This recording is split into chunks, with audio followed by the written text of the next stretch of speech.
ISKCON জঙ্গি, যারা মুসলমানদেরকে এই পৃথিবী থেকে নিশ্চিহ্ন করতে চায়, তারা কখনো মুসলমানের বন্ধু হতে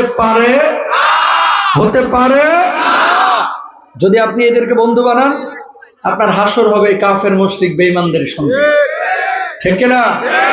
কি বলছেন আল্লাহ তাআলা এই আয়াতে কারিমায়? খেয়াল করেন, দুনিয়ার জিন্দেগিতে মানুষ বিপদে পড়ে না এরকম কোনো মানুষ নাই। বিপদে পড়লে মানুষের কাছে হাত পাতে, কখনো টাকা পয়সা, কখনো খাবার, কখনো পানি। কিছু মানুষ আছে বিনা সুদে মানুষকে ঋণ দেয়, আর কিছু মানুষ সুদ ছাড়া গায়ের জড়ও দিতে চায় না। আপনার এলাকায় দু একজন সুদখোর আছে না নাই? টাকা চাইবেন, কাকা 3,000 টাকা দেন না, স্যাত করে উঠে, বেটা দেখা হলে খালি টাকা টাকা করো সব। কাকা রোববারে 3,000 আর এখানে এসছে, কিন্তু 3300 দেবো। কাকা মুসকি মুসকি হাসে আর বলে, দুর্বোকা, টাকা কি পকেটে থাকে? কথা কান্দা কাটা। 300 টাকা মাখনের গন্ধ পাইছে, সুদের গন্ধ পাইছে, এখন ভরভরায় টাকা বাইর হচ্ছে। বাড়িতে যে 3,000 দেওয়ার পরে এবার বলতেছে আর লাগবো নি। কয় কাকা টাকা না ছিল না, এখন পাইলেন?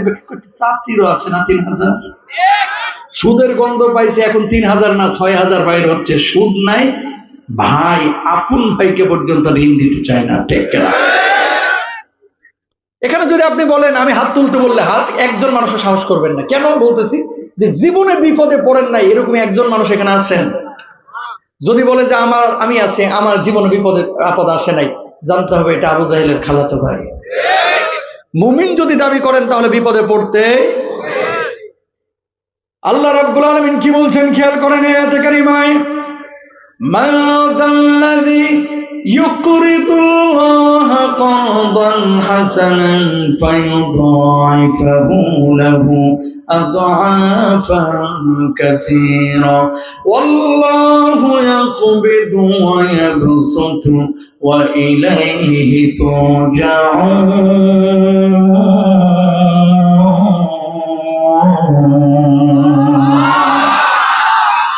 রাব্বুল আলামিন বললেন, দুনিয়ার জিন্দেগিতে আল্লাহ রাব্বুল আলামিনকে যে ব্যক্তি কর্জে হাসানা দেবে, আল্লাহ রাব্বুল আলামিন কিয়ামতের ময়দানে তারে 2 গুণ বদলা দিবেন, 3 গুণ বদলা দিবেন, 4 গুণ বদলা বাড়ায় দিবেন। এরপর আল্লাহ রাব্বুল আলামিন ওই মানুষটার জন্য কিয়ামতের ময়দানে চূড়ান্ত জান্নাতের ফয়সালা করে দিবেন। যেদিন এই আয়াতটা নাযিল হলো, সাহাবীরা কনফিউশনের মধ্যে পড়ে গেছেন, সন্দেহের মধ্যে পড়ে গেছেন। আল্লাহর নবীকে বললেন, ইয়া রাসূলুল্লাহ, ইয়া হাবিবাল্লাহ, দুনিয়া বানিয়েছেন আল্লাহ, আসমান বানিয়েছেন আল্লাহ, জমিন বানিয়েছেন আল্লাহ, সে আল্লাহ রাব্বুল আলামিন কেন আমাদের কাছে ঋণ চাইলেন? কিছুই তো বুঝলাম না। আল্লাহর নবী জবাব দিলেন, দুনিয়ার জিন্দেগিতে আল্লাহ রাব্বুল আলামিন কর্জে হাসানা তোমাদের কাছে চেয়েছেন, এর মানে টাকা চাই নাই, পয়সা চাই নাই, বাড়ি চাই নাই, গাড়ি চাই নাই। আল্লাহ রাব্বুল আলামিন 2টা জিনিস চেয়েছেন। আল্লাহর জন্য যেখানে জানের প্রয়োজন সেখানে জান দিবা, যেখানে মালের প্রয়োজন সেখানে মাল দিবা। আল্লাহ রাব্বুল আলামিন এই জান আর মালকে কর্জে হাসানা বুঝিয়েছেন। বলুন সুবহানাল্লাহ। উত্তরবঙ্গের মানুষকে ঢাকা সিটির ধনীরা, বড় লোকরা মনে করে এরা গরিব, এদের ভিতরে অনেক কিছুর ঝামেলা আছে, ঢাকায় এসে ভালো কাজ কাম চাকরি বাকরি করতে পারে না, এরকম অনেক ধনীরা হেডম দেখায় বলে। আমরা বলি উত্তর অঞ্চলের রংপুর, নীলফামারী, সৈয়দপুর, এই কুড়িগ্রাম, ঠাকুরগাঁও, লালমনিরহাটের মানুষই 5ই আগস্টের আগে প্রথম বুকটা পেতে ওই জালেম দেখে দিয়েছে। ঠিক না মুসলমান? এই উত্তরাঞ্চলের মানুষ দিনের স্বার্থে সর্বপ্রথম রাজপথে নামে। এই উত্তরাঞ্চলের মানুষ বন্যা দুর্গত হলে অবহেলিত হয়। আমাদের আবু সাঈদ দেখিয়ে দিয়েছে, প্রয়োজনে আমরা জীবন দিতে পারি, মালও দিতে পারি। ঠিক না? সুতরাং হীনমন্যতায় ভোগার কোনো কারণ নাই। যদি জানের প্রশ্ন আসে, মালের প্রশ্ন আসে, যারা সর্বপ্রথম দেয় উত্তরাঞ্চলের মানুষও তাদের মধ্যেই আছে। ঠিক না? প্রমাণ কি? আবু সাঈদ। এরকম হাজার হাজার আবু সাঈদ ঘরের কোনায় আছে। আল্লাহ আবু সাঈদের কবরটাকে জান্নাতের বাগান বানায় দেন। আমিন বলেন, আরো জোরে বলেন। আয়াতটা নাজিলের পরে আল্লাহর নবী যখন বললেন যে আল্লাহর জন্য যেখানে জানের প্রয়োজন সেখানে জান দিবা, যেখানে মালের প্রয়োজন সেখানে মাল দিবা। সারা পৃথিবীর বুকে মুসলমানদের এত দেশ, টাকা পয়সা কম না বেশি? 57টার উপরে মুসলিম দেশ যারা উন্নত বিশ্বে বসবাস করতেছে। এদের টাকা আছে, পয়সা আছে, কোনো কিছুর সংকট নাই, তারপরে মুসলমান মার খাচ্ছে। পৃথিবীতে হিন্দু রাষ্ট্র কয়টা জানেন? মাত্র 2টা। কয়টা? এই মুসলমান শেখার আছে অনেক কিছু, কিন্তু অনেক মানুষ এখানে আইছেন হরিণীর গল্প শুনতে। বাবা, এই হুজুর হরিণীর গল্প বলা হুজুর না। কথা বুঝতে পেরেছেন? হিন্দুর দেশ পৃথিবীতে কয়টা? জোরে বলেন। পেছনে মানুষ বলেন কয়টা? 2টা। এক ভারত, আর একটা হচ্ছে নেপাল। সৌদি আরব আমাদের, আফ্রিকার সুদান আমাদের, দুবাই আমাদের, কাতার আমাদের, সারা পৃথিবীর বড় বড় মুসলিম দেশ আমাদের। তারপরে মুসলমান মার খাই, এক মুসলমান মার খাই, আর এক মুসলমান চুপ করে বসে থাকে। আজকে দুঃখজনক একটা ঘটনা বলি, বিকালের ঘটনা, আজকে বিকালে বাংলাদেশ টাইম 4টার দিকের ঘটনা। ফিলিস্তিনে গাজায় 100 জনের উপরে 150-200 জন মানুষ ত্রাণ নেওয়ার জন্য দাঁড়িয়েছিল। আপনারা যেমন বন্যার সময় ত্রাণ নেন, ত্রাণ নেওয়ার জন্য দাঁড়িয়েছিল। অভুক্ত মানুষগুলোর উপরে ওই জানোয়ারগুলো বিমান হামলা করে সাথে সাথে 100 মানুষকে হত্যা করেছে, শহীদ করেছে। আল্লাহু আকবার বলেন। যে সময় আমরা নিশ্চুপ, যে সময় আমরা দুনিয়ার বিলাসিতায় মগ্ন, ঠিক সেই সময় আমার মুসলমানদেরকে পাখির মতো গুলি করে মারতেছে, দুনিয়া থেকে বিদায় করার চিন্তা করতেছে, চেষ্টা করতেছে। এরা কারা? এরা মূলত এদের মুসলমান টার্গেট না, এদের টার্গেট হচ্ছে পৃথিবী থেকে ইসলামকে নিশ্চিহ্ন করার। মুসলমান, নবীজি যে বলল যে মসজিদে মুসল্লি বাড়বে, ইমানদারের সংখ্যা কমবে। এবার আসেন, এই আয়াতে আল্লাহ বলছে আল্লাহর জন্য জান দেওয়া আর আল্লাহর জন্য মাল দেওয়া, এই কথা আল্লাহ তাআলা এখানে বললেন। সাহাবীরা বুঝে গিয়েছেন। পরের দিন আবু বকর সিদ্দিক রাদিয়াল্লাহু তাআলা আনহু মদিনার এক বাজারে গিয়েছেন। যাওয়ার পরে কোণা থেকে এক ইহুদি বারবার ঠেস মেরে তুচ্ছ-তাচ্ছিল্য করে আবু বকরের গালি দিচ্ছে, আল্লাহকে গালি দিচ্ছে। আবু বকর, ও আবু বকর, শুনলাম তোমার আল্লাহ নাকি কতদিন একটা আয়াত নাজিল করেছে, আয়াতের মাধ্যমে আল্লাহ তোমাদের কাছে ঋণ চেয়েছে। মুহাম্মদ সাল্লাল্লাহু আলাইহি ওয়াসাল্লাম এতদিন বলল আল্লাহ আসমান বানাইছে, জমিন বানিয়েছে, সব কিছুর মালিক আল্লাহ। আল্লাহ কেন মানুষের কাছে ঋণ চায়? আবু বকর বললেন, আল্লাহ ঋণ চেয়েছে মানুষের কাছে, টাকা চাই নাই, পয়সা চাই নাই, ঋণ চেয়েছেন জান আর মাল দিয়ে। ইহুদি তারপরে বলল, আবু বকর আমার মিথ্যা কথা বলো না, তোমার আল্লাহর সংকট আছে এই জন্য ঋণ চেয়েছে। ও আবু বকর, তোমার আল্লাহ একটা ফকির, তোমার আল্লাহ একটা মিসকিন। জোরে সোরে বলেন নাউযুবিল্লাহ। নরম মেজাজের আবু বকর গরম হয়ে গেলেন। ও ইহুদি, আমারে গালি দিয়ে আমি কিচ্ছু বলবো না, আমার বাপ মানে গালি দিয়ে আমি কিচ্ছু বলবো না, কিন্তু আমার আয়াতের অপব্যাখ্যা করে আল্লাহ রাব্বুল আলামিনকে যদি গালমন্দ করে আমি আবু বকর কিন্তু হাত গোটায় বসে থাকবো না। আবার বলছে তোমার আল্লাহ ফকির, দ্বিতীয়বার ছাড় দিল, তৃতীয়বার যেমনি বলেছে তোমার আল্লাহ ফকির, এবার যাইবে কই? ডান হাত তুইলা আবু বকর সিদ্দিক রাদিয়াল্লাহু তাআলা আনহু ওই ইহুদির গালের উপরে কইসা একটা থাপ্পড় বসায় দিয়েছেন। বলুন আল্লাহু আকবার। মারামারি যখন এলাকায় লাগে, ছোট ছোট বাচ্চাদেরও খেয়াল করেন, আমারে গালি দিচ্ছিস, যে আমার বাপ মার নাম তুলে গালি দিবি তো তোর জিহ্বা টানে ছিঁড়ে ফেলবো। কথা বলেন না কেন? কেন বলে এই কথাটা? যে আমার বাপ মা আমার জানের চাইতে প্রিয়, এরাই হচ্ছে সুসন্তান, ঠিক না? সেই বাপ মার চাইতে শতকোটি গুণ বেশি প্রিয় ভালোবাসা আমার আল্লাহ আমার নবীর উপরে আছে, ঠিক না ভাইরা আমার? এখন আবু বকর নরম মেজাজের মানুষ গরম হয়েছে আয়াতের অপব্যাখ্যা করার কারণে। আমাদের দেশে কিছু মানুষ পাবেন, ইসলামী শরিয়ার যত বিষয় আসুক, হিন্দুদের যত বিষয় আসুক, দলিল একটা রেডি থাকে, কি লাকুম দিনুকুম ওয়ালিয়া দিন। কথা কন না কেন? যার যার ধর্ম তার তার কাছে। তার মানে কি? হিন্দুদের ধর্ম ওরাও পালন করবে, আমিও পালন করব। ওখানেও গিয়ে নাচানাচি করে, এখানে অনেক যুবক বসে রয়েছে হিন্দুদের মন্দিরে এই পূজার সময় গিয়ে মেলার মধ্যে নাচানাচি করে, জিএফ গার্লফ্রেন্ড নিয়েও ঘোরাঘুরি করে। কতক্ষণ ঠিক না? জুমার নামাজের পরে একজন হিন্দুকে আপনার মসজিদের পেছনে এসে দাঁড়ায়, কথা বলতে হবে কিন্তু। ও তাহলে যেদিন গরু জবাই করেন কোরবানির দিন, সেদিন হিন্দু খ্রিস্টান পেছনে থাকে, সবে বরাতের রাতে থাকে, সবে কদরের রাতে থাকে। ও মুসলমান, বুঝে শুনে কথা বলেন। আপনি শ্রেষ্ঠ ধর্মের অনুসারী, আপনি হিন্দুদের মন্দিরে গিয়ে নাচানাচি করেন, আপনার ঈদের নামাজে হিন্দু খ্রিস্টান নেই, আপনার কোরবানির ঈদে হিন্দু খ্রিস্টান নেই, আপনার জুমার নামাজে হিন্দু খ্রিস্টান নেই, আর আপনি মুসলমানের বাচ্চা হয়ে ওই হিন্দুদের মন্দিরে গিয়ে খ্রিস্টানের গির্জায় গিয়ে নাচানাচি করেন। আল্লাহ রাব্বুল আলামিনের এই জমিনে আপনার চাইতে বড় দুশমন আর নাই, ঠিক না? কোন মুসলমানের বাচ্চা ওদের কোন উপাসনালয়ে যাইতে পারে? আজমির শরীফ নিয়ে কথা উঠছে কালকে থেকে, কাকা তাল তো নাই, কি কি গেমটা চলতেছে, কি গেমটা চলতেছে দলে দলে। এদেশের মধ্যে হিন্দুদেরকে আমরা ভালোবাসি, জামায়া ধরে রাখি, কথা কোন ঠিক কিনা? এদেশে হিন্দুদেরকে আমরা আমরা আমরা 5ই আগস্টের পরে ফতোয়া দিয়েছিলাম, খবরদার রাত্রে যেন রাতের অন্ধকারে কেউ মন্দিরে হামলা না করে। এই জন্য এদেশের মাদ্রাসার ছাত্ররা সারা রাত মন্দির দিনের পরে দিন, রাতের পরে রাত পাহারা দিয়ে ফজরের নামাজ পড়েছিল রাস্তায়, ঠিক কিনা? অথচ তোমরা আমাদের মসজিদ ভাঙা চিটাঙ্গে তোমরা আমাদের সাইফুল ইসলাম আরিফকে জবাই করলা, জবাব আমরা দিতে পারতাম, ধৈর্য ধারণ করেছি। যে আরেকদিন থেকে গেলে এদেশে থাকতে পারবে না, দিল্লি চলে যেতে হবে, ঠিক কিনা? প্রিয় ভাইরা আমার, এটা ইমানের প্রশ্ন। আবু বকর রাদিয়াল্লাহু তাআলা গর্জে উঠেছেন, নরম মেজাজের আবু বকর আয়াতের অপব্যাখ্যা করেছে, গর্জে উঠেছে, ঠাস করে থাপ্পড় বসায় দিছে। কারে? ওই ইহুদিরে। এবার ইহুদি গালের মধ্যে হাত দিয়ে আল্লাহর নবী বিশ্বনবী সাল্লাল্লাহু আলাইহি ওয়াসাল্লামের বাড়ির দিকে দিলেন দৌড়। দেওয়ার পরে বললেন, ওগো মুহাম্মদ সাল্লাল্লাহু আলাইহি ওয়াসাল্লাম, কি শিখান আপনি সাহাবীদেরকে? কি শিখান? কয় কি হয়েছে? কয় আপনার সাহাবীরা তো ইহুদি ধরে ধরে মারে। কে মারছে তোমারে? কয় আপনার আবু বকর মারছে।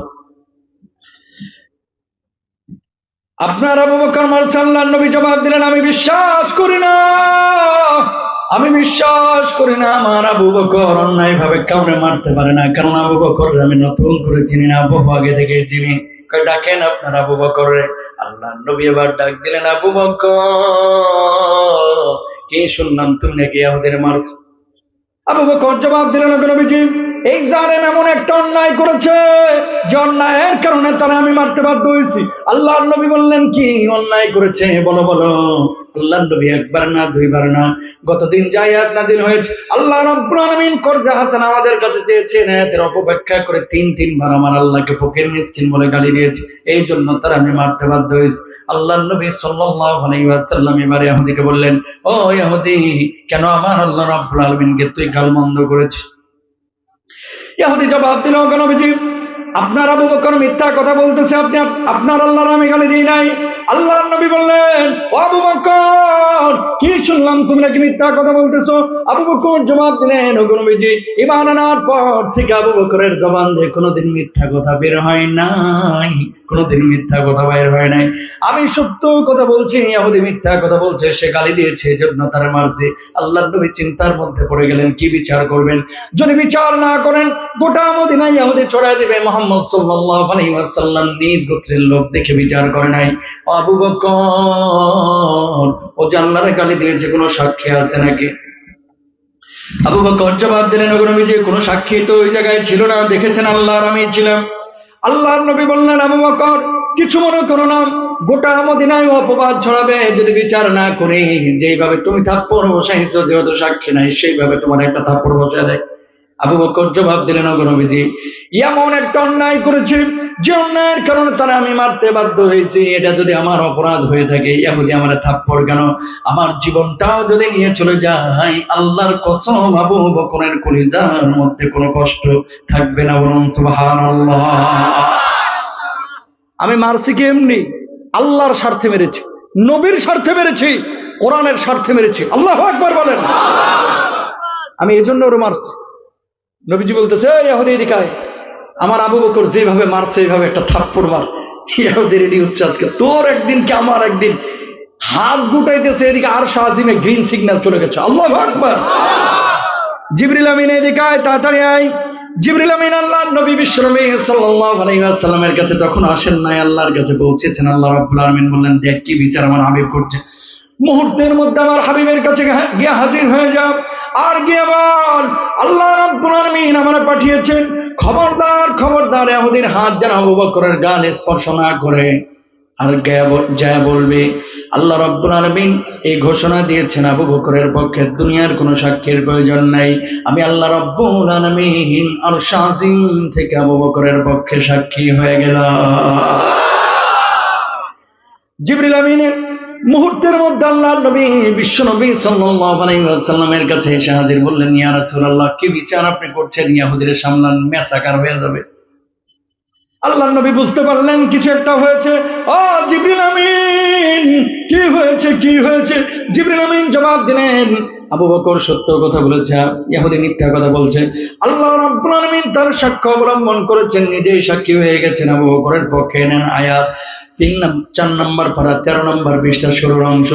লাকাদ সামিআল্লাহু কাওলাল্লাযীনা ক্বালু ইন্নাল্লাহা ফাকীরুন ওয়া নাহনু আগনিয়া।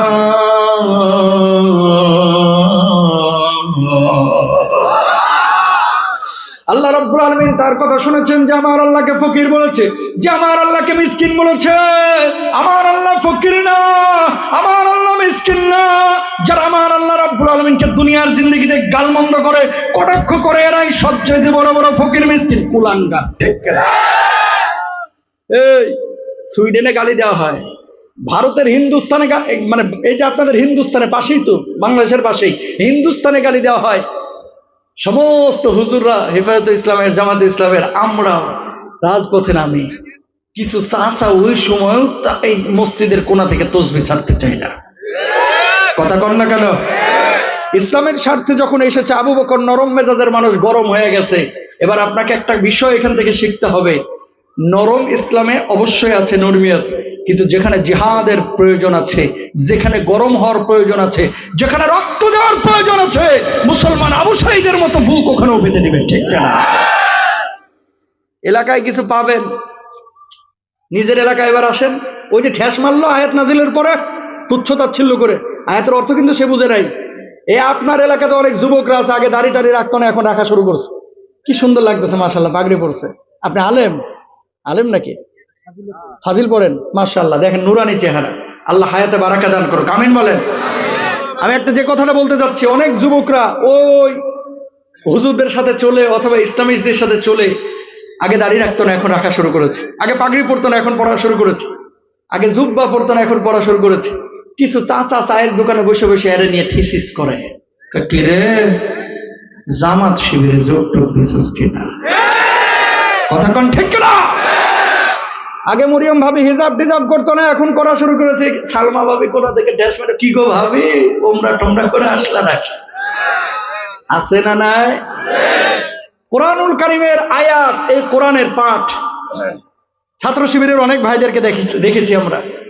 তাফিমুল কোরআন পড়তেছে, কোরআনের দার্স চলতেছে, 22 জন 23 জন মিলে গোল হয়ে বসে এক জায়গায় মাঠে ঘাটে।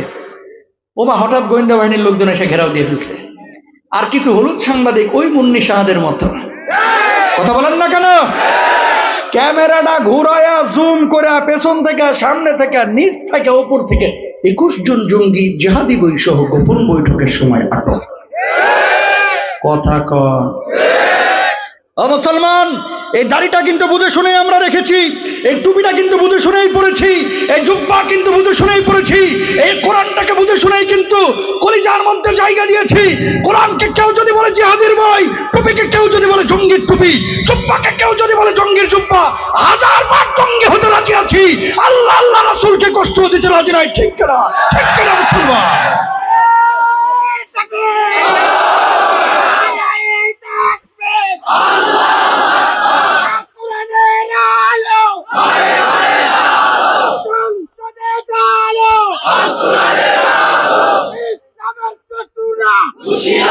মাশাআল্লাহ, মাশাআল্লাহ। প্রিয় ভাইরা আমার, কোরআনটা এই জমিনে থাকলে লাভ না ক্ষতি? জোরে বলেন তো, আরো জোরে বলেন।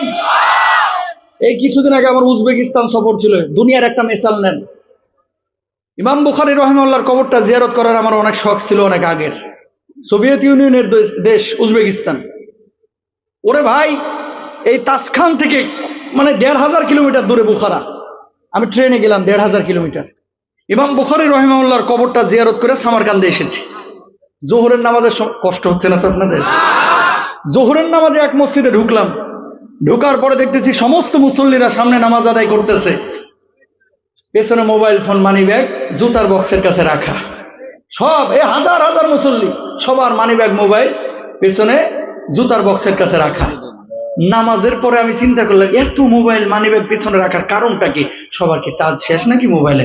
বুঝলাম না, নামাজে খুশু নষ্ট হবে, এই জন্য মোবাইল পেছনে রেখে সামনে নামাজ আদায় করতেছে। আমি চিন্তা করলাম, আল্লাহ বাঁচাইছে, মসজিদটা ঢাকার গুলিস্তানের কোনো মসজিদ না। কথা বলেন ঠিক কিনা? মোবাইল মানিব্যাগ পেছনে রেখে নামাজ আদায় করে, কেউ কারো মোবাইলে মানিব্যাগের দিকে তাকায় না। আর আমার এলাকায় ভাই বিশ্বাস করেন মসজিদের বাথরুমের জুতাও নিরাপদ না। আরটিভি লাইভে একদিন বলে ফেলছিলাম দামি জুতা নিয়ে মসজিদে যায় না, নামাজ হবে না। একজন হুজুর ধরছে আমাদের ফেসবুক কমেন্টে, হুজুর এটা কি ফতোয়া দিলেন, এটা কি লেগে বললেন? আমি বললাম কি বলছি আগে পিছে শুনেন নাই।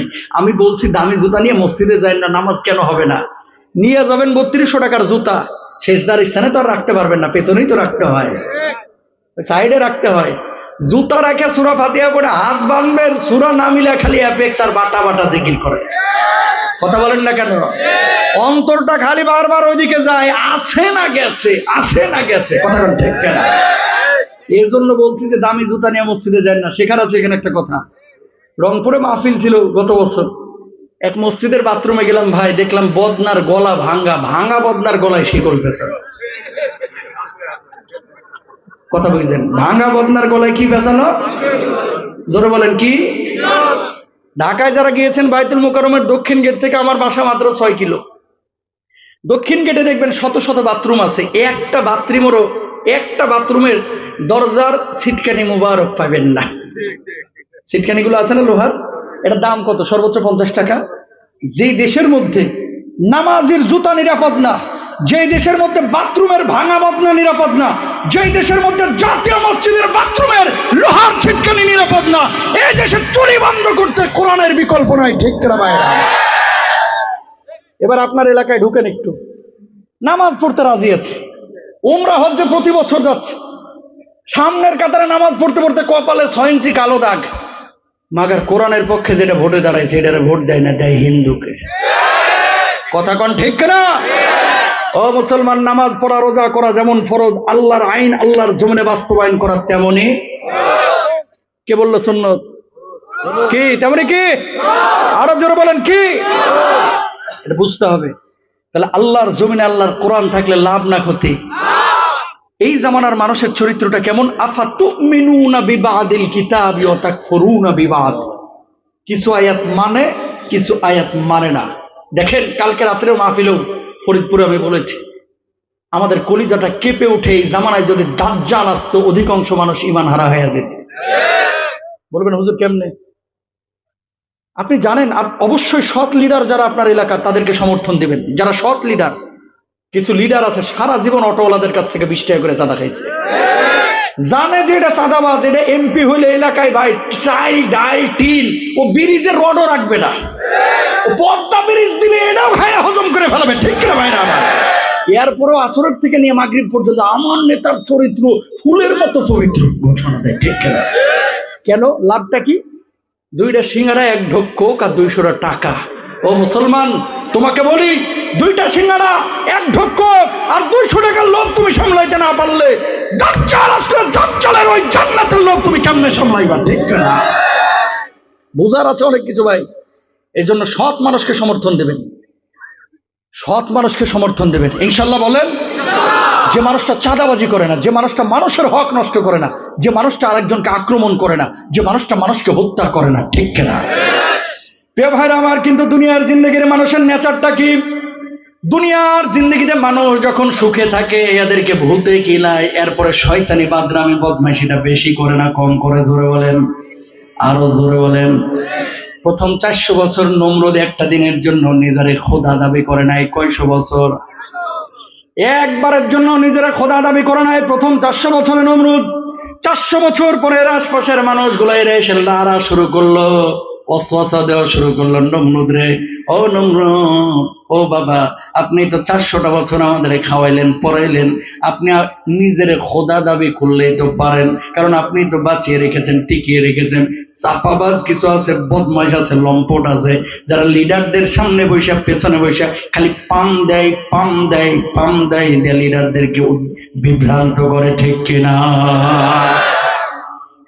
আপার পাশেও 15 বছর এরকম কিছু লোক ছিল, যে লোকগুলো সারা জীবন আপারে মিস ইউজ করেছে। ঠিক কিনা?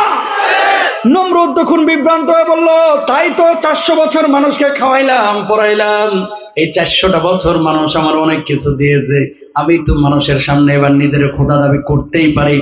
এই কালকে থেকে আমি তোদের সবার খোদা। বললো জি বাবা, বাবা আপনি খোদা। নাউজুবিল্লাহ বলবেন না। একদিকে বলতেছে বাবা, আর একদিকে বলতেছে কি? জোরে বলেন কি? এটা শিরিক না? ঈমান থাকবে না কাফের হয়ে যাবে? সমস্ত রাজ্যের মানুষগুলা নমরুদকে খোদা মেনে নিল, একজন মানে না, তার নাম হচ্ছে ইব্রাহিম। পুলিশ বাহিনী এসে বলল, ও নমরুদ, সবাই তো আপনারা খোদা মানলো, একজন তো মানে না, কয়ের নামটা কি? কয়ের নাম হচ্ছে ইব্রাহিম, ধরে নিয়ে আয়। ইব্রাহিম আলাইহিস সালাতু ওয়াস সালামকে পাকড়াও করে নিয়ে আসা হলো। নমরুদ জিজ্ঞেস করলেন, ও ইব্রাহিম, যুবক মানুষ, কি সমস্যা? কেন তুমি আমার উপরে ঈমান আনছো না? কেন খোদা মানতেছো না? ইব্রাহিম আলাইহিস সালাতু ওয়াস সালাম ওই জালেমের সামনে সঠিক জবাব দিলেন। ক্বালা ইব্রাহিম রাব্বিয়াল্লাযী ইউহয়ী ওয়া ইউমীত।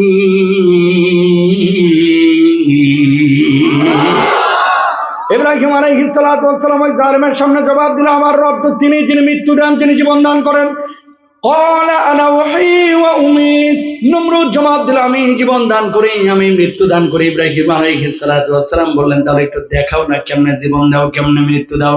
সঙ্গে সঙ্গে দুইজন কয়েদিকে জেল থেকে বের করে একজনকে ছাড়িয়ে দিল, আর একজনের মৃত্যু দিয়ে দিল, মাইরে ফেললো। কয়, দেখ জীবন দিলাম, দেখ মৃত্যু দিলাম। সেই দিন হয়তো বা দাঁত বাইর করে খিলখিলে ইবলিস হয়ে এসেছিল, ঠিক কিনা?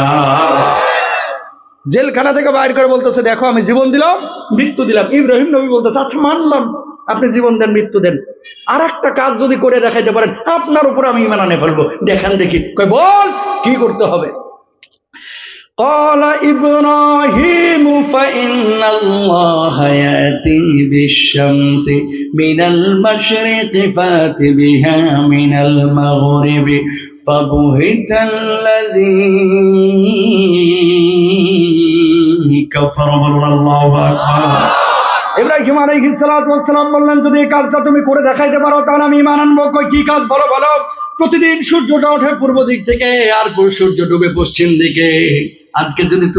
কালকে যদি তুমি পশ্চিম দিক থেকে সূর্যটা উঠাইয়া পূর্ব দিকে যদি সূর্যটাকে ডুবাইতে পারো, তাহলে তোমার উপরে ঈমান আনবো। ফাবহিতাল্লাযী কাফার। কোনো জবাব ছিল না নমরুদের। সঙ্গে সঙ্গে নমরুদের জবাব ছিল, আমি এটা দেখাইতে পারবো না, তুমি মানলে মানো আর না মানো। যদি না মানো আমারে, তাহলে জেলখানায় দিয়ে আগুনের মধ্যে নিক্ষেপ করবো। 15-16 বছর হাজার হাজার আলেম, যাদের সাথে দলিলে পারে নাই, তর্কে পারে নাই, যুক্তিতে পারে নাই, জবাব ছিল একটা, মানলে মানো, না হলে মামুনুল হকের মতো জেলে যা। ঠিক না?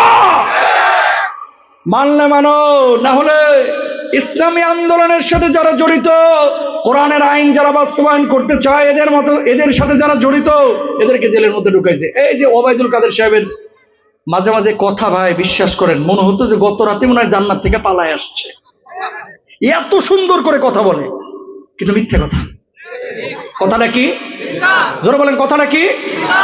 এই জামানায় আপনার এলাকাতেও দুই একটা লোক এরকম পাবেন, ওই নমরুদ ক্যাটাগরির, গুছায় এমন ভাবে মিথ্যা কথা বলে যেন রাজশাহী বিশ্ববিদ্যালয় থেকে মিথ্যার উপরে পিএইচডি করছে। কথা বলেন ঠিক কিনা? এত সুন্দর করে গুছায় মিথ্যা কথাগুলো বলে যেন এর চাইতে ভালো মানুষ এই পৃথিবীর বুকে আর। আল্লাহর যে জান দিবেন, মাল দিবেন, এদেশের মানুষের ধর্মীয় আবেগ বেশি, ধর্মীয় জ্ঞান কম। কিভাবে জান মাল দিবেন ভাই? কিয়ামতের ময়দানে এমন কিছু মানুষ দাঁড়াবে যারা 42 বছর 43 বছর নামাজ পড়েছে, অথচ জাহান্নামে যাবে। আল্লাহরা বলবে, আল্লাহ নামাজ পড়ে লাভটা হইলো কি? 43 বছর নামাজ পড়লাম, আজকে জাহান্নামে দিচ্ছেন কেন? আল্লাহ বলবে, লাইন আশরাকতা লা ইয়াহবাতান্না আমালু ওয়া লা তাকুনান্না মিনাল খাসিরিন। শিরিক করেছিলি কেন? 43 বছরের নামাজের সব ফলাফল বিনষ্ট হয়ে গেছে। নাউজুবিল্লাহ বলেন না। শিরিক করলে যদি এই অবস্থা হয়, তাহলে কুফর করলে কি অবস্থা হয়? আমি লিডারদেরকে বলবো, আপনাদের সাধারণ মানুষদেরকে বলবো, ভাই জীবনে মানুষের ভালোবাসা পাইতে জোরাজোরি করবেন না, কাজ দিয়ে মানুষের ভেতরে ঢুকেন। কথা কন না কেন? আমাদের দেশের মানুষের একটা স্বভাব কি, যে আপনাদের গোরস্থান, মানুষ মারা যাওয়ার পরে জানাজার নামাজ যখন হয়, এরপর ইমাম সাহেব বলে, হাত তুলে বলেন তো লোকটা ভালো ছিল কিনা। আর সবাই হাত তুলে বলতেছে, মাশাআল্লাহ, চাচার মতো একটা ভালো লোক ছিল না। কিছু লোক মনে মনে বলতেছে, বদমাইশ, কবরে ঢুক, ঠুয়ানি যেন ইচ্ছে মতো তোরে পিটা দেয়। কথা বলেন ঠিক কিনা? এই গ্রুপের কিছু লোক মরলে খালি দেখি কমেন্টে লেখে, আলহামদুলিল্লাহ, আর এক উইকেটের পতন। কথা কয় না।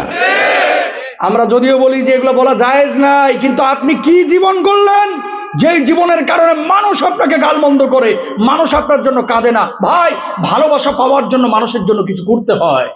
মানুষের ভালোবাসা জোর করে হয় না। এই জন্য নবীজি কি বলছে, তিরমিজির হাদিস দেখেন, ওয়া উকরিমার রাজুলু মাখাফাতা শাররিহি, কিয়ামতের আগে এমন কিছু লিডার বাইর হবে এই উম্মতের মধ্যে যাদেরকে মানুষ ভয় পায়া সালাম কালাম করবে, যাদেরকে মানুষ ভয় পায়া ভালোবাসবে, সম্মান দিয়ে শ্রদ্ধা দিয়ে ভালোবাসবে না। এই জামানা চলতেছে সেই জামানা। লিডার যখন সামনে আসে, আসসালামু আলাইকুম স্যার, ভালো আছেন স্যার? স্যার আসতে কোনো কষ্ট হয়নি তো স্যার? স্যার আপনার শরীরটা ভালো তো? লিডার যেমনি সামনে থেকে চলে যায়, মনে মনে কয় খাটাসটা মরে না কা। কথা বলেন ঠিক কিনা? তাহলে আমরা যারা নেতৃত্ব দিব, বিশেষ করে প্রত্যেকেই চেষ্টা করব মানুষের জন্য কাজ করার, ইনশাআল্লাহ। প্রিয় ভাইরা আমার, বাপ ছিল মুসলমান, দাদা ছিল মুসলমান, চাচা ছিল মুসলমান, এই জন্য অটো মুসলমান হয়ে গেছি। ইসলামের কদর আমরা করতে পারি না, কিন্তু নবীদের সাহাবীরা বুঝে শুনে ঈমান এনেছিল, এই জন্য ঈমানের কদর করত। আল্লাহর নবীর সামনে যে শুধু সাহাবীরা বসে থাকতো তা কিন্তু না, অনেক সময় কাফেররাও কিন্তু বসে থাকতো। আমর ইবনুল আস রাদিয়াল্লাহু তাআলা আনহু ঈমান আনেন নাই, কাফের অবস্থায় আল্লাহর নবী সাল্লাল্লাহু আলাইহি ওয়াসাল্লামের সামনে বসে থাকে। এমন মুহূর্তে সাহাবীরা ওনারে খোঁচায়, গায়ের উপরে ধাক্কা মারে, আস্তে করে মৃদু আঘাত করে, মজার আঘাত। এই মিয়া, ঈমান আনো না অথচ নবীর সামনে কেন বসে থাকো? অমনি জবাব দিলেন আমর ইবনুল আস, ঈমান আনি নাই, তারপরে ওনার সামনে বসে থাকি একটাই কারণ, মুখ থেকে যখন কোনো কথা বের হয় তখন কথা মনে হয় না যেন মুখ থেকে, নবীজির মুখ থেকে যা কিছু বাইর হয় একটা একটা করে মুক্তার দানা বাইর হয়। বলুন আল্লাহু আকবার। আব্দুল্লাহ জুলবাজাদাইন চাচা ছিল মুশরিক। এই চাচার কাছে লালিত পালিত, আল্লাহর নবীর কাছে আসলেন, বললেন ইয়া রাসূলুল্লাহ, আপনি আমারে কালিমা পড়ায় দেন, আমি ঈমান আনবো। আল্লাহর নবী কালিমা পড়ায় দিলেন। কালিমা পড়ার পরে এবার চাচার কাছে ফিরে গেলেন, চাচা ঈমান এনেছি আমি আল্লাহর উপরে, ঈমান এনেছি আমি মুহাম্মদ সাল্লাল্লাহু আলাইহি ওয়াসাল্লামের উপরে, ঈমান এনেছি আপনার ধর্ম আর পালন করতে পারবো না, মূর্তি পূজা আর করতে পারবো না। সঙ্গে সঙ্গে চাচা একেবারে তেলে বেগুনে জ্বলে উঠলেন, এত বড় সাহস, বাপ দাদার ধর্ম ত্যাগ করে আজকে তুই মুসলমান হয়েছিস, এই মুহূর্তে মুসলমানিত্ব ছাড়বে, ঈমান ছাড়বে অথবা বাড়িঘর ছাড়বে? আব্দুল্লাহ জুলবাজাদাইন জবাব দিল, চাচা বুঝে শুনে ঈমান এনেছি, বুঝে শুনে ঈমান এনেছি, বাড়ি ছাড়তে রাজি আছি, সম্পদ ছাড়তে রাজি আছি, খামারের ওটগুলো ছাড়তে রাজি আছি। আল্লাহর কসম, যেই কলিজার মধ্যে ঈমানকে জায়গা দিয়েছি ওই কলিজা থেকে ঈমান আমি বের করতে পারবো না। বলুন আল্লাহু আকবার। শীতের মধ্যরাত, ও আব্দুল্লাহ, এই মুহূর্তে আমার সামনে থেকে দূর হয়ে যাওয়ার কখনো আসবে না। চাচা বলতেছে, যেমনি বের হয়ে চলে যাচ্ছেন, এবার চাচা ডাক দিলেন, আব্দুল্লাহ, এই মুহূর্তে তোর পরনের যে জামা কাপড়টা আছে, জামা কাপড়টা খুলে দিবি। কই চাচা, আল্লাহর দোহাই লাগে, জামা কাপড়টা খুলে নিন না, একে তো শীতের রাত, আর একটা হচ্ছে লজ্জা স্থানটা ঢেকে রাখা আমার জন্য আবশ্যক। চাচার মনে মায়া জন্মাইল না, না না, এই মুহূর্তে জামা কাপড় খুলবি অথবা ঈমানটা ছাড়বি, কারণ এই জামা কাপড়টা আমি কিনে দিয়েছি। সঙ্গে সঙ্গে আব্দুল্লাহ জুলবাজাদাইন নিজের জামা কাপড়টা খুলে এই শীতের মধ্যে রজনীতে উলঙ্গ হয়ে গেলেন। বলুন আল্লাহু আকবার। উলঙ্গ শরীর নিয়ে এবার বুড়িমার কাছে গেলেন, মা, তোমার কাছে কি একটা চাদর হবে নাকি, যে চাদরটা দিয়ে লজ্জা স্থানটা ডাকবো? মা এক টুকরা চাদর দিলেন। এই চাদরটা দিয়া কোনো মতে লজ্জা স্থানটা ঢেকে আল্লাহর নবী বিশ্বনবী সাল্লাল্লাহু আলাইহি ওয়াসাল্লামের বাড়ির দিকে রওনা হলেন। নবীজি তখন তাহাজ্জুদের নামাজের জন্য জাগ্রত হয়েছে। সালাম ফিরানোর পরে নবীজি দেখতে পেলেন একজন যুবক আল্লাহর নবীর বাড়ির সামনে দাঁড়ায় থরথর করে কাঁপতেছে। আল্লাহর নবী বললেন, যুবক, কি নাম তোমার, কি নাম, কোথা থেকে এসেছো? যুবক জবাব দিল, নবীজি, গতদিন যে ঈমান এনেছিলাম, ঈমান আনার কারণে আমার চাচা আমার বাড়ি ঘর সম্পদ কেড়ে নিয়েছে, আমার পরনের জামা কাপড়টা পর্যন্ত কেড়ে নিয়েছে। ও নবীজি, সব কিছু ছেড়ে আপনার কাছে এসেছি, আল্লাহর কসম, তারপরে আমি ঈমান ছাড়ি নাই। বলুন আল্লাহু আকবার। আল্লাহর নবীর চোখে পানি। নবীজি বললেন, আব্দুল্লাহ রে, এই জায়গায় একটু দাঁড়া, আমি ঘরের মধ্যে থেকে আসতেছি। নবীজি ঘরের মধ্যে গেলেন, ইয়ামানি ডোরা কাটা একটা চাদর নিয়ে আসলেন, আব্দুল্লাহর গায়ের উপরে দিয়ে নবীজি বললেন, ওরে আব্দুল্লাহ, আমি নবী আজকে থেকে এই চাদরের মালিক, আমি তোরে বানায় দিলাম। তারপর আব্দুল্লাহ কাঁদতেছে। নবীজি বলেন, কান্দিস কেন? আল্লাহ আল্লাহ রাসূল তোর সঙ্গে আছে। এই সাহাবী জবাব দিলেন, ওগো নবীজি, ঈমান এনেছি, শেষ রজনীতে আপনার কাছে একটা আরজি আছে, আপনি শুনবেন নাকি? আল্লাহর নবী বললেন, বলবো। কি কি আরজি আছে আমার কাছে? নবীজি এবার জবাব দিলেন, আব্দুল্লাহ রে কি আরজি আছে বল বল। আব্দুল্লাহ জবাব দিল, নবীজি আল্লাহর কাছে আপনি দোয়া করলে আল্লাহ দোয়া কবুল করবে, আমার জন্য আপনি দোয়া করেন আল্লাহ যেন আমার শাহাদাতের মওত দান করেন। নবীজি হাত তুলে দোয়া করলেন, আল্লাহ আমার আব্দুল্লাহকে আপনি শাহাদাতের মওত দান করেন, আল্লাহ আব্দুল্লাহ রক্ত কাফের বেঈমানদের জন্য আপনি হারাম করে দিয়েন। আল্লাহু আকবার। সাহাবী বলছেন, নবীজি শহীদ হইতে চাইলাম কিন্তু আমার রক্ত কাফের বেঈমানদের জন্য হারাম করলেন কেন?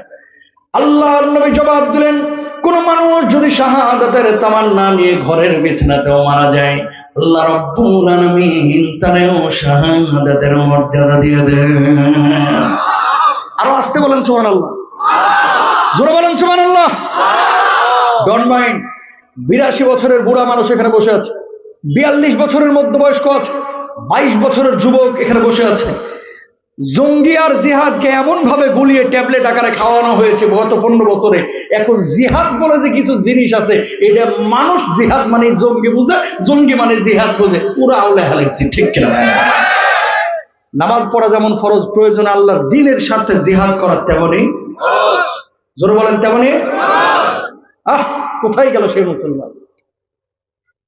কয়েকদিন পরে তাবুকের যুদ্ধের ডাক পড়েছে, সব সাহাবীদের সঙ্গে উনিও গিয়েছেন। 3-4 দিন এখনো বাকি আছে যুদ্ধের জন্য। 750 কিলোমিটার পর পায়ে হেঁটে গিয়েছেন, উটের পিঠে চড়ে গিয়েছেন। প্রিয় ভাইরা আমার, হঠাৎ জ্বর উঠলো, জ্বরে আক্রান্ত হয়ে আব্দুল্লাহ ইন্তেকাল হয়ে গেল। মাগরিবের নামাজের পরে আল্লাহর নবীর সাহাবী আবু বকর এই সাহাবীর লাশটাকে গোসল দিচ্ছেন। নবীজি তখনও জানেন না আব্দুল্লাহ মারা গিয়েছে। আব্দুল্লাহ মারা গিয়েছে, নবীজি তখনও জানেন না। আল্লাহর নবী পথ দিয়ে হেঁটে যাচ্ছেন, আবু বকর কার লাশ গোসল দিচ্ছ গো আবু বকর? ও আল্লাহর নবী আপনার কলিজার টুকরা সাহাবী আব্দুল্লাহ জুলমাদাদাইন দুনিয়া থেকে বিদায় নিয়ে চলে গেছে। নবীজি ফুপিয়ে ফুপিয়ে কাঁদতেছেন, চোখ দিয়ে পানি পড়তেছে। সব সাহাবীর জন্য নবীজি ফুপিয়ে ফুপিয়ে কাঁদেন নাই। আল্লাহর নবী সাল্লাল্লাহু আলাইহি ওয়াসাল্লাম সব সাহাবীর জন্য ফুপিয়ে ফুপিয়ে কাঁদেন নাই। আব্দুল্লাহ জুলমাদাদাইনের জন্য কাঁদছেন, জাফর বিন আবি তালেবের জন্য কাঁদছেন, সাদ সালামের জন্য আল্লাহর নবী ফুপিয়ে ফুপিয়ে কাঁদছেন। কতক্ষণ পরে নবীজি মাথা উঠিয়ে বলছেন, আবু বকর লাশ গোসল দিচ্ছ ভালো কথা, খবরদার তার জানাজার নামাজ কেউ পড়াবে না। আবু বকর জবাব দিলেন, নবীজি কোন সাহাবীর ব্যাপারে তো এমন কথা কোনোদিন বলেন নাই, এর ব্যাপারে কেন এই কথা বলতেছেন? আল্লাহর নবী জবাব দিলেন, আমার আব্দুল্লাহর জানাজার নামাজের ইমামতি আমি নবী নিজে করব। নবীজি জানাজার নামাজ পড়ায় দিলেন। জানাজার নামাজ পড়ানোর পরে সাহাবীরা এবার কবরের মধ্যে নামার জন্য প্রিপারেশন নিচ্ছেন। আল্লাহর নবী বললেন, খবরদার কেউ কবরের মধ্যে নামবি না, আমার আগে কেউ নামবি না। নবীজি সবার আগে কবরের মধ্যে নামলেন। আবু বকরের পাশে নামো, ওমরের পাশে নামো। কবর একটা পৃথিবীর শ্রেষ্ঠ 3 জন মানুষ সেই কবরের মধ্যে নামা। লাশটা আমার হাতে দাও। আল্লাহর নবী লাশটা হাতে নিয়ে আকাশের দিকে তুলে বলছেন, আল্লাহ আমি আব্দুল্লাহর উপরে খুশি আছি, ও আল্লাহ তুমি আব্দুল্লাহর উপরে খুশি হয়ে যাও। লাশ দাফনের পরে সব সাহাবীরা তাঁবুর মধ্যে চলে যায়, কিন্তু আবু বকর যায় না। কবরের উপরে এইভাবে থাপ্পড় মারতেছে। অন্যান্য সাহাবীরা বলতেছেন, আবু বকর কেন এইভাবে থাপ্পড় মারতেছে? আবু বকর জবাব দিল, কি কপাল নিয়ে জন্ম নিয়েছিল রে, মাত্র কয়েকদিন আগে ইসলাম কবুল করেছে। আজকে আমার নবী তার কবরের মধ্যে নেমে লাশ নিয়ে আল্লাহর বলতেছে, আল্লাহ আমি খুশি আছি তুমিও খুশি হয়ে যাও, আল্লাহ আমিও খুশি আছি তুমি খুশি হয়ে যাও। এই আব্দুল্লাহর লাশের জায়গায় আমি আবু বকরের লাশটা কেন হলো না? দুনিয়া আর কিছু লাগে? আর কিছু লাগে? আমার সাইফুল ইসলাম আলিফ ভাইকে জবাই দিল এই ইসকনের জঙ্গিগুলা। কলিজাটা ফেটে যায় ভাই, কয়টা কথা বলবো, একেবারে কলিজাটা চুরমার হয়ে যায়। কোন হুজুর যদি একটা এরকম হত্যাকাণ্ড ঘটায় তো সারা পৃথিবী, বিশ্ব মিডিয়া, বাংলাদেশের মুনাফিক গুলা তো আছেই, গোটা বিশ্ব মিডিয়া এই হুজুরকে জঙ্গি এস্টাবলিশ করে ছাড়ত। ইসকন কি তোদের দুলাভাই লাগে? মিডিয়াদেরকে বলতেছি, ওই হলুদ সাংবাদিকদেরকে বলতেছি, যারা মুন্নি শাহদের মতো সাংবাদিকতা করে, সাদাকে সাদা বলতে পারে না, যারা কালোকে কালো বলতে পারে না, ঠিক কিনা? ইসকন যে জবাই করলো এদেরকে জঙ্গি বলো না কেন? এদেরকে জঙ্গি বলে না, জঙ্গি আমরা। গত পরশু দিনের আগের দিন ভারতের একটা কোর্ট রায় দিছে, মানে ওখানে রিট করা হয়েছিল যে আজমির শরীফ নাকি ওই যেখানে কবরটা আর কি আজমির শরীফের, এই আজমির শরীফের কবরটা নাকি মন্দির ভেঙে করা হয়েছে, মাটির নিচে মন্দির পাওয়া যায়। কথা বুঝছেন? বলছে মাটির নিচে কি ছিল? মন্দির। তদন্ত করার জন্য কয়েকজন পাঠাইছে প্রত্নতত্ত্ববিদ। এরা যাওয়ার পরে আশপাশ খুঁড়িয়া, আপনাদের এলাকাতে দেখবেন অনেক গভীর খুঁড়লে ওই হিন্দুদের আগে পুরা মাটি টাটি এইসব আবি যাবি পাওয়া যায়, এখনো পাওয়া যায়। এখন এই জন্য কি আপনি বলবেন যে এখানে মন্দির ছিল? বলা যাবে? যদি ওরা এই কথা বলে তাহলে আমরাও বলবো ঢাকেশ্বরী মন্দিরের ওখানে আগে মসজিদ ছিল, এটা ভাঙ্গা একটু তদন্ত করা হোক মসজিদ ছিল কিনা। কথা বলেন ঠিক কিনা? আজমির শরীফ তোমরা ভাঙতে চাও, বাবরি তোমরা ভাঙলা, দিল্লির মসজিদগুলোকে উত্তপ্ত করো, মধ্যপ্রদেশ তোমরা উত্তপ্ত করো, তোমরা মুসলমানদেরকে জানাও এদেশে হিন্দুরা ভালো আছে, তোমাদের সহ্য হয় না। ও মুসলমান, যদি অখণ্ড ভারতের স্বপ্ন ওরা দেখে, আমরাও গাজওয়াই হিন্দের স্বপ্ন দেখবো, ঠিক না? রাজি থাকলে হাত তুলে আল্লাহকে দেখো।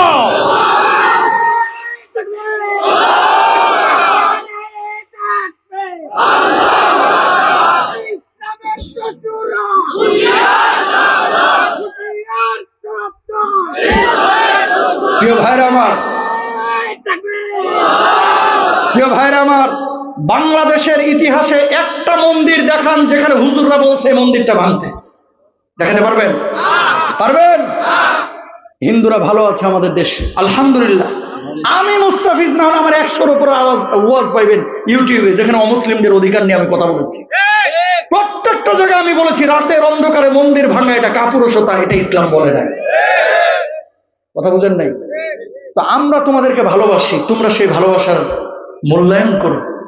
তোমাদের স্বজাতীয় ধর্মের মানুষ এদেশে ভালো আছে, আমার মুসলিম ভাইদেরকে ওই পাশে তোমরা ভালো রাখো, ঠিক না?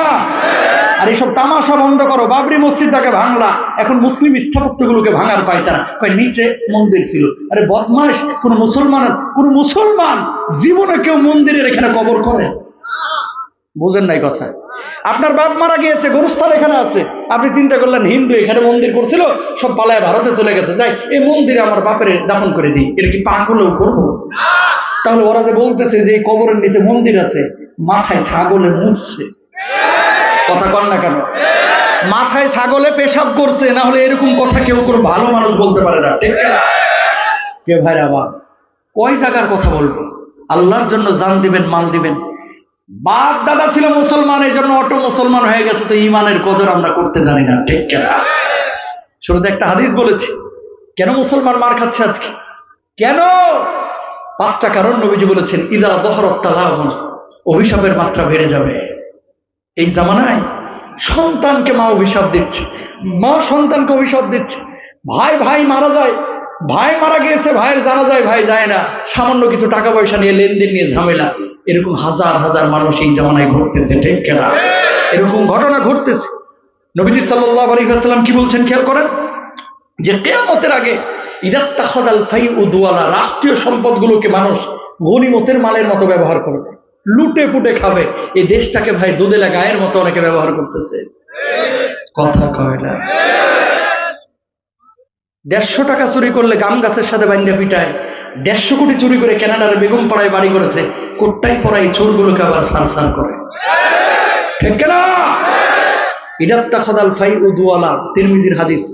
রাষ্ট্রীয় সম্পদ, লিডার হোক, সাধারণ মানুষ হোক, নাগরিক হোক, কেউ চুরি করবেন না, রাষ্ট্রীয় সম্পদ নষ্ট করবেন না, ইনশাআল্লাহ বলেন।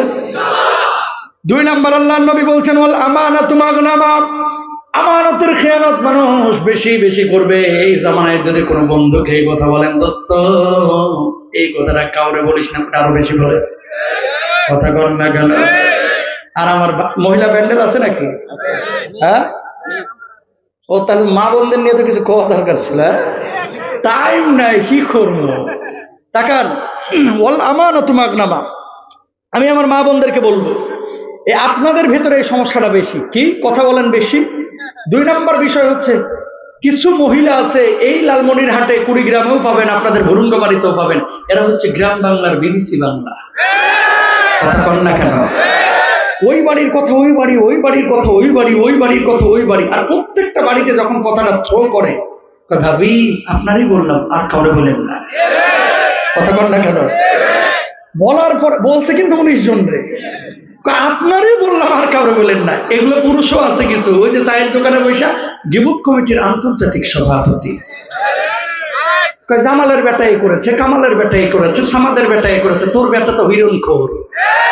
কথা কন ঠিক না? আর একজনের বেটা নিয়ে পিএইচডি করার দরকার মুরব্বী আপনার নাই। আপনার এই পিএইচডি করার দরকার নাই, নিজের বেটা কি করে এটা নিয়ে থাকে ডেকে বাইরে। কিছু লোক আছে না নাই, নিজের লুঙ্গিতে নাপাকি পুরো লাগে রয়েছে, আর আরেকজনের ওযু আছে কিনা তালাশ করতেছে। করা যাবে? আমানতের খেয়ানত করা যাবে না, এরা মুনাফিক। যখন আপনাকে কেউ বলবে যে প্লিজ এই কথাটা কাউরে বলেন না, জীবন চলে যাবে, তা বলবো না। ইনশাআল্লাহ বলেন। কি বলবো? 150 টাকার লাগে আদালতে গিয়ে মিথ্যা মামলা দেয়। এরকম আল্লাহর ওলি আছে না নাই? অভাব নাই, ঠিক না? হ্যাঁ। 3 নম্বর, যাকাত মাগরামা, যাকাত টাকা মানুষ ট্যাক্সের মতো মনে করবে। যাকাত দেওয়ার ক্ষেত্রে বিভিন্ন প্রতারণার আশ্রয় নিবে।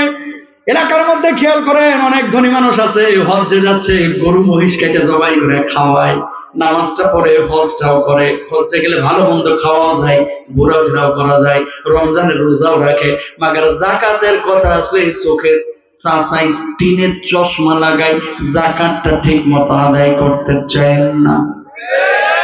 আছে না নাই? কেন যাকাত আদায় করতে চায় না? মনে করে টাকা কমে যায় যাকাত দিলে। আল্লাহর নবী কি বলছেন?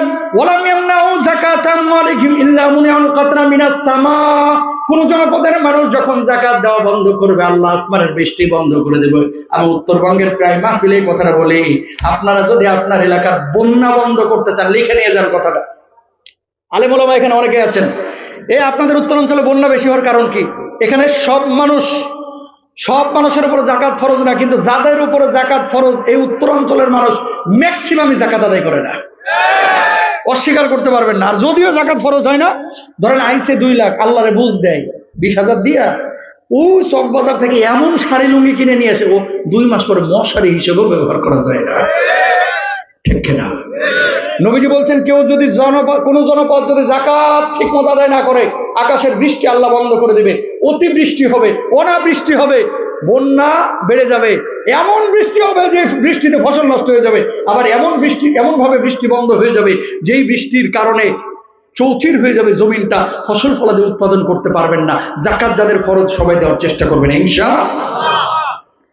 4 নম্বর, আল্লাহর নবী কি বলছেন খেয়াল করেন, এই জামানায় এটা বড় সমস্যা। মানুষ পড়াশোনা এখন করতেছে খালি মাল কামানোর জন্য ঘোষণা দিয়ে ফেলাইছে, পড়াশোনা করে যে গাড়ি ঘোড়ায় চড়ে এসে, এরপরে পড়াশোনার পরে দেখা গেল যে গাড়ি ঘোড়ায় চড়ার কোনো স্কোপ নাই, সরকারি চাকরিও পাচ্ছে না, একটা পিওনের চাকরির জন্য 14 লাখ টাকা পকেটে ঘুষ নিয়ে ঘুরতেছে। কথা কন না কেন? আল্লাহর নবী বলতেছেন, কেউ যখন দ্বীন শিখবে, ইলম শিখবে, জ্ঞান অর্জন করবে, সেটা মাল কামানোর জন্য।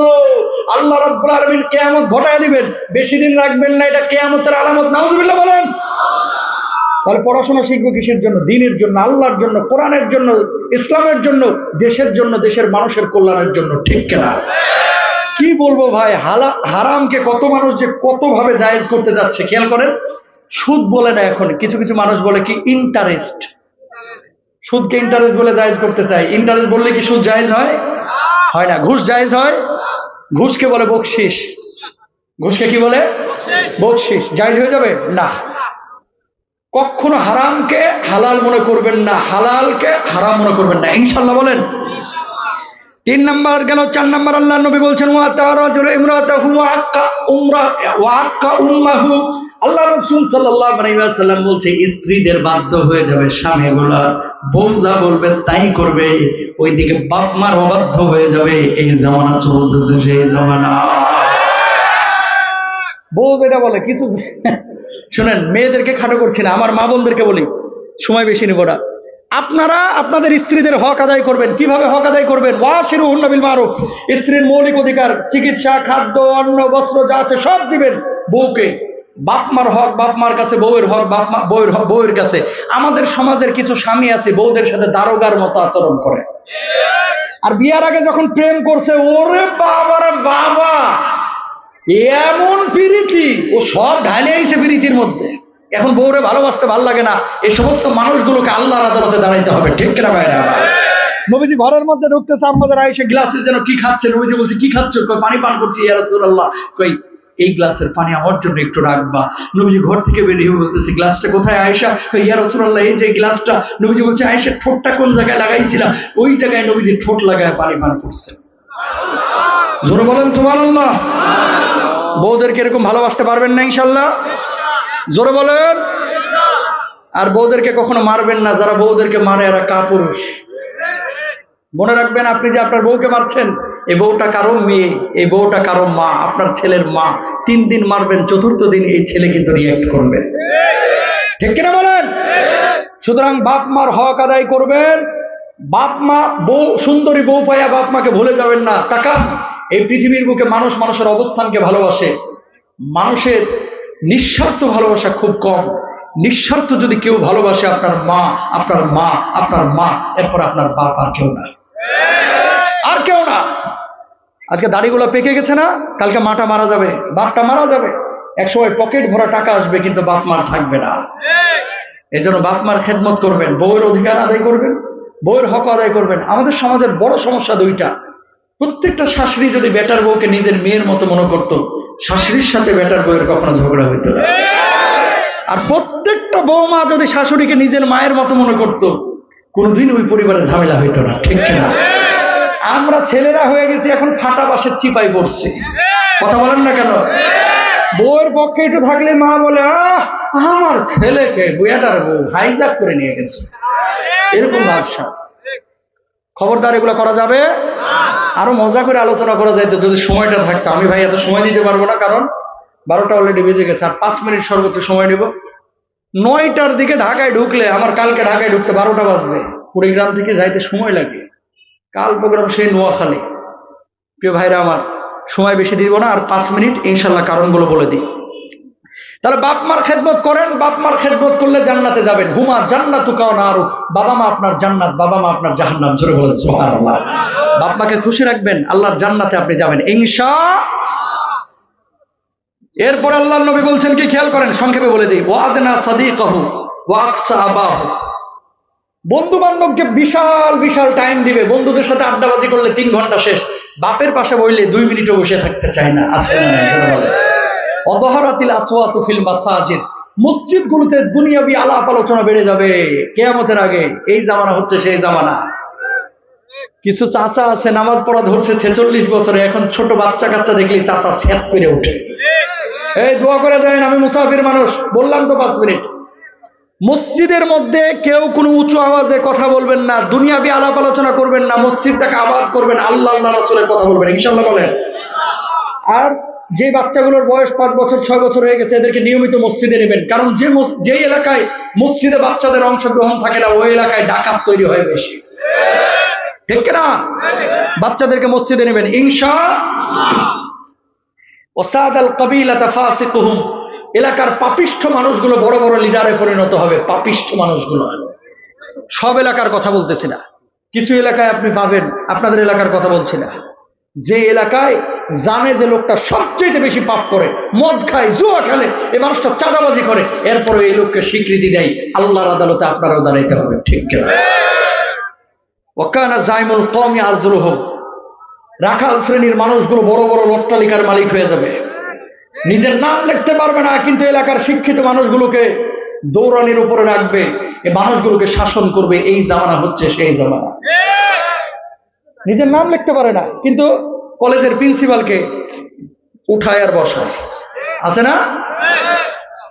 এরপর আল্লাহর নবী বলেছেন কি, খেয়াল করেন, ওয়াদহরাতিল কায়নাত ওয়াল মাআসিফ। গায়ক গায়িকা, সমাজের মধ্যে যারা অশ্লীলতা ছড়ায়, এই সমস্ত মানুষগুলোর সংখ্যা বেড়ে যাবে।